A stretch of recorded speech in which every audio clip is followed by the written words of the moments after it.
Praise lord. ఈరోజు రోమా chapter 4, 5, 6 చూద్దాము. అందులో చాప్టర్ 3లో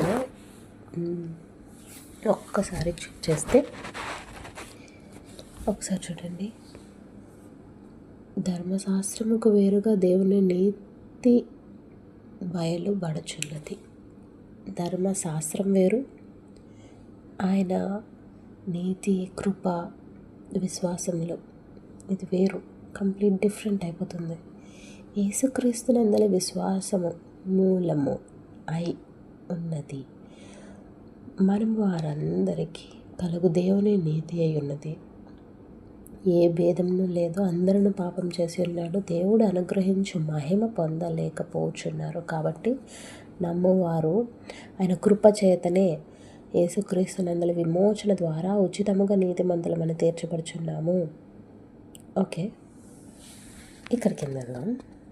అన్ని జనులకు దేవుడు ఒక్కడే కనుక ఆయన సున్నతి గలవారిని విశ్వాసం మూలంగా, సున్నతి లేని వారిని విశ్వాసము ద్వారాను నీతిమంతులుగా తీర్చను.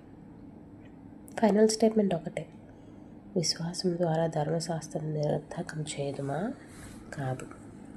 కానీ ధర్మశాస్త్రము స్థిరపరచున్నామని చెప్తున్నారు. Very very very deep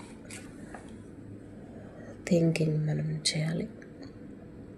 and ఒకసారి చాప్టర్ 5కి వచ్చేస్తే,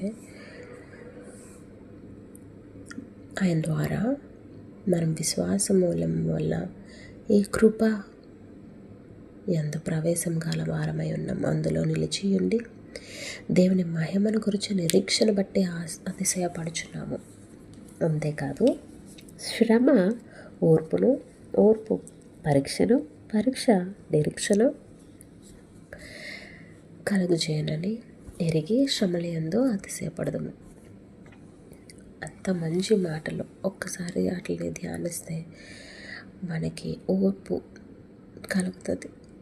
ఒక బాధలో నిట్టూర్పులో ఉన్న వారికి సమాధానం కలుగుతుంది. దేవుడు తన కృప ద్వారా మనకి శాంతిని, సమాధానాన్ని ఆయన అనుగ్రహిస్తున్నారు. దేవునికి ఈ విషయమై మనం ప్రార్థిద్దాం.